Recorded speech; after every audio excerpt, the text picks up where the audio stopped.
slightly tankier option, although I will say Nautilus, not that tanky.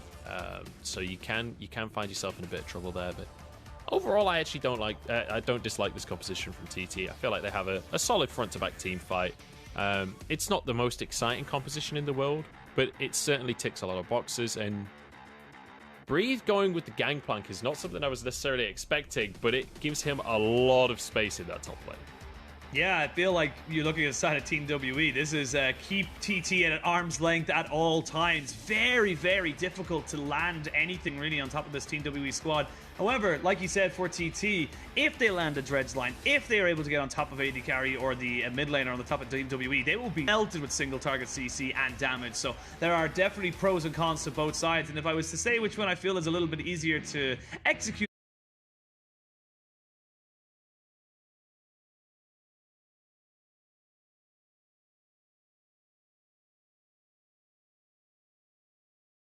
on, I actually kind of think TT have that in the in their favor. Yeah, I would definitely say TT's comp is easier.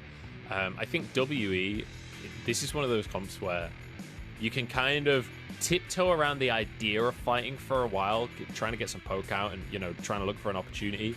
But the second a trouble bubble lands, the second you find a window for missing to go in, they have the tools to just burst people out. So expect these fights to be kind of a long build up to the fight, and then suddenly everything explodes and one team just wins immediately. Yeah, well, both teams locked and loaded. Very much a front-to-back team fight for the side of TT, but more poke and disengage for the side of Team WE. It's definitely still a bit of a mismatch in terms of player skill for the side of Team TT, but they should have plenty of options if they can find those hooks. Like you said, if they can find that single target CC. But we'll have to wait and see how it all goes as we jump onto the Rift for Game 1 of this best-of-3 series. And once again, to reiterate, as we go into this game, that WE right now are 3-0 at the top of the scoreboard in the LPL.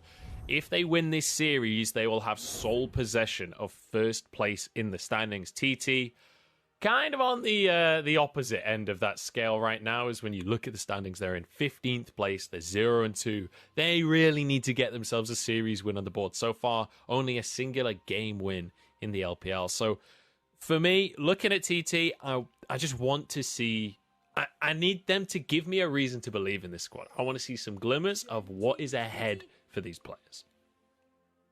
Yeah, I feel like everyone's kind of looking at the squad saying, look, there are moments and opportunities for them, but they haven't been the greatest at taking them. They also have had a little bit of issue with mid-game shot calling, so perhaps Twyla is able to kind of shore up that little bit of a difference. They do find themselves a ward down in this bot side. They're going to keep just invading in onto this blue buff. However, for them, Bayshock started on the opposite side, so it might just be some, vertical jungling as such as both sides of the map get split. Yeah, you can see, interestingly, Beisheng starting on his chickens here on the Nidalee, and you would expect him to immediately run over towards this blue buff. It has been warded there by Chalitza, so obviously TT will be fully aware that this is happening. I think that they're going to be completely fine to just try and split the map to some extent here. When you look at the top laners as well, you'd expect the way that these two teams want to play is through the bottom side of the map. We already talked about the Tristana being very feast or famine. Kai'Sa is sort of similar. If you don't have the damage when you're flying into these team fights, you're going to be incredibly lackluster. But Ornn typically is a lane that can just sit and farm up, and Gangplank is very much that answer. Ooh, they get a nice little hook there. Jolmon gets flashed down by both AD Carry and support. He is ticking down with the Ignite. He's trying to sustain himself up, but he will not be able to survive. Ends up being missing, trading that kill. But importantly for TT, their AD Carry got the kill. Yeah, huge win here for TT. And they got first blood as well. So Sam D now coming back to lane already with a longsword and a dagger. Bless has just been spotted going back into his jungle there. Did walk over a ward as he returned to his half of the map. Beisheng has cleared all of the camps on this top quadrant and will be able to move over towards his top side as well. But just to finish the point I was making about the top laners before, I'm expecting both of these junglers to want to play through that bot side, and that 2v2 that we just saw, not only bolsters that in my head, because now it just got really aggressive. There are no summoners available in the bot side aside from missing Splash. This is a jungler's playground on the bottom side of the map right now. And especially someone like Olaf who could just keep hitting you with undertow after undertow after undertow. So for the side of Team WE, they need to be very, very respectful of the fact that they are playing a vertical game right now. And overall, they just need to try and make sure that doesn't happen again. This is, oh, Xenoblade lands. They're going to try to jump straight onto Sam D, who's taking so much damage. He needs to back himself away. The W! Oh, Lord. But they're trying to keep pushing onto Team, but the jungler is here. Bless is available. The undertow lands. He flashes all the way on top of Jomung, and they just went too close to the sun, and they lose their wings and are falling straight down. Yeah, to be honest, like, I love the 2v2 in the first place. I really don't like that they continue to follow. You know that Bless is on the bottom side of the map. You know that Beishang has already cleared his top side. There is no reason for Bless to be on the top half of the map right here, so especially when Beishang is currently doing the top scuttle, it's fairly safe to assume that Bless will be doing the bottom scuttle. WE biting off a little bit more than they can chew there, and that was a confidence play. Like, I don't believe that Jomung and Missing didn't know that Bless could respond to this. That was a let's try very good backup to that statement right now. But generally speaking, it's felt more consistent than it has in the past, this split. Last year, though, yeah, you're absolutely right. That Jomung was a bit of a liability for this squad, and it felt like WE had to play around this bottom side to cover that weakness up.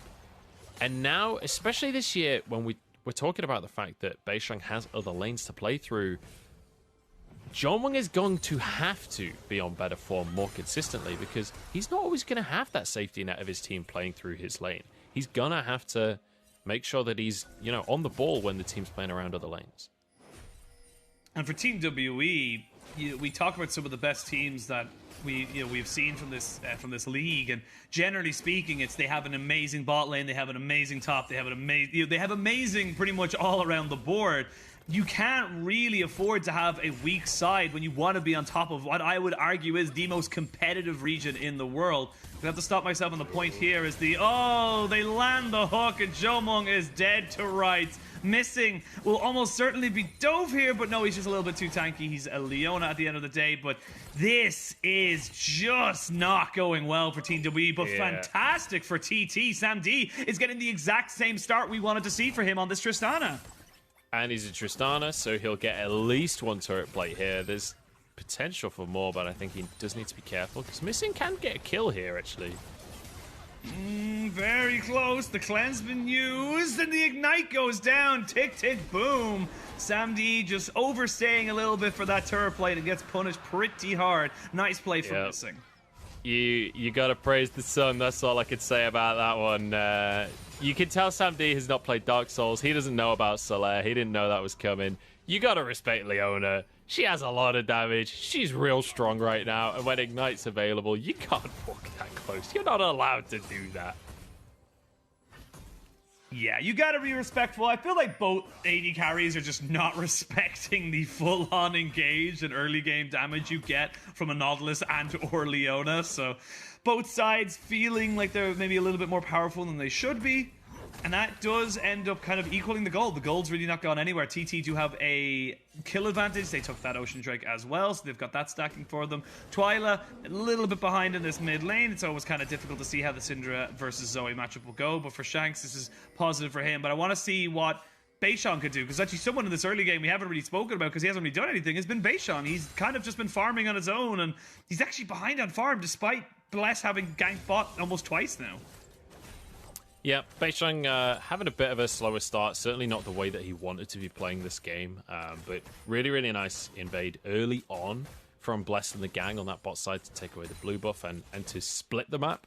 And it's meant that Beishang has just been, unfortunately, not really able to get much done for himself. One person I do want to talk about, though, is Teen, actually, on this bottom side. Although I'll hold that thought just because I've got Bless hanging around mid lane here.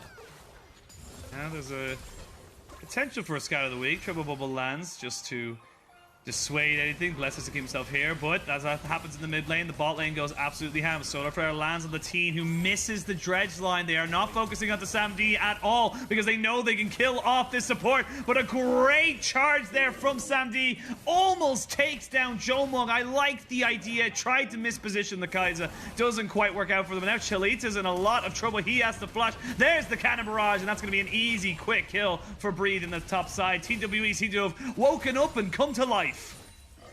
Really, really good stuff from WE, and this was incredibly important that they stopped the snowball in that bottom lane.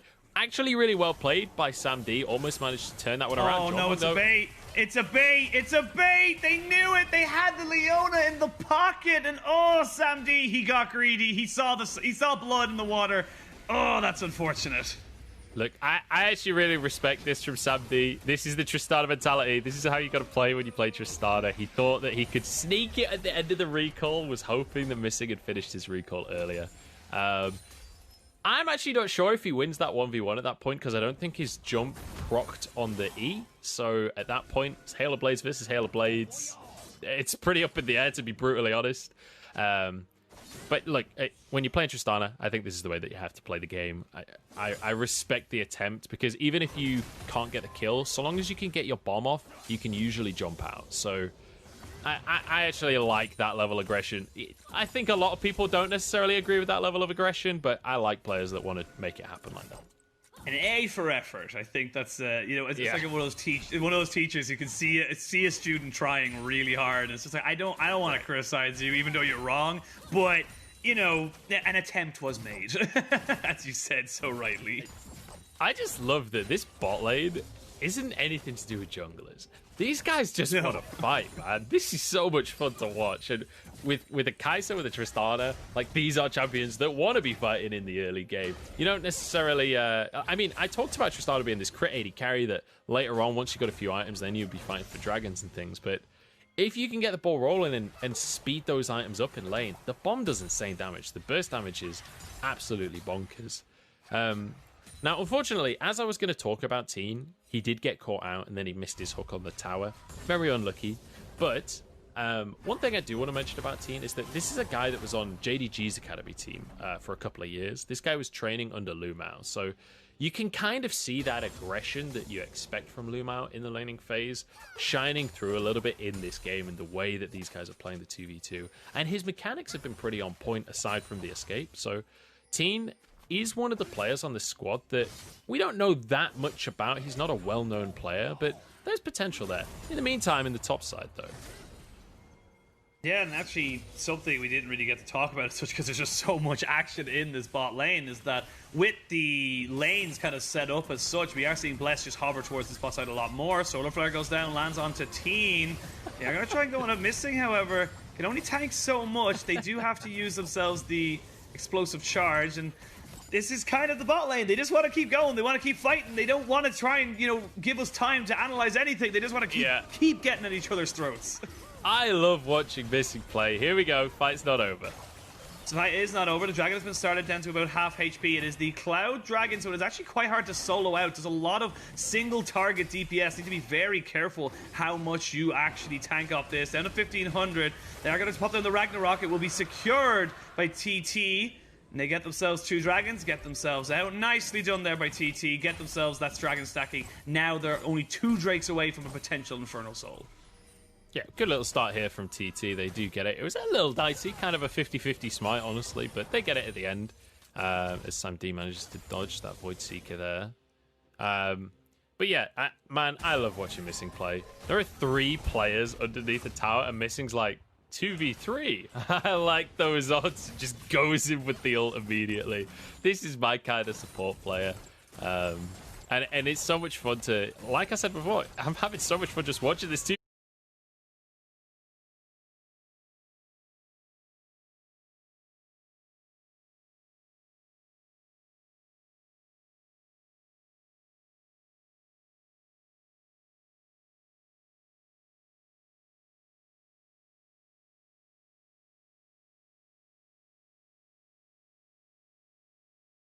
V2. Oh, it's now a 2v2, but Blessed, it might be a 3v3. He does miss his undertow, so there's no real follow-up there. The triple bubble does not land on the teens, so everybody backs themselves away.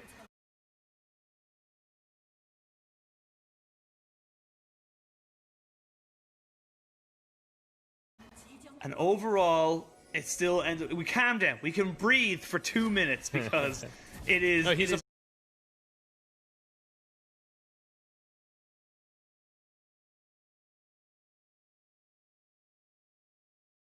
all action all the time. Oh yeah, sure he is. He's having a fine time. He's got 1 kill and he's got 20 CS up with his Essence Reaver as his first item. So overall, it is still advantage to Team WE. But TT, they're not letting this one go. They want this tower in the...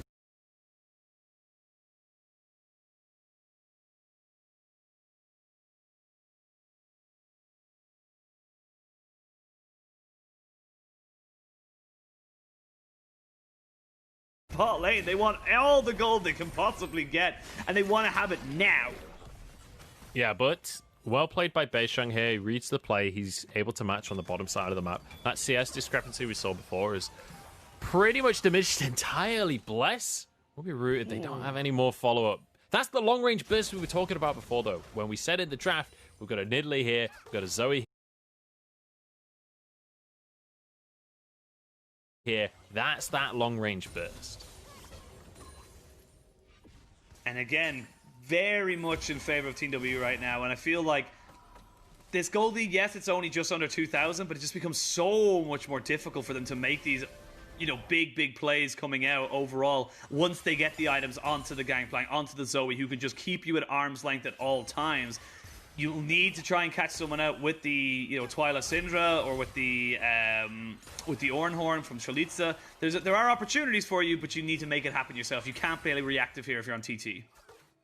Yeah, taking a look at some of the items that are coming in. Interestingly, we are seeing Jarmon go for the Kraken Slayer, not the Gale Force here. This is more of a consistent damage build, looking towards team fights in the later game, which is fairly understandable when you consider the composition that he's playing up against. They do want to go for that front-to-back fight. Missing wants to 1v1 Sam D, I guess.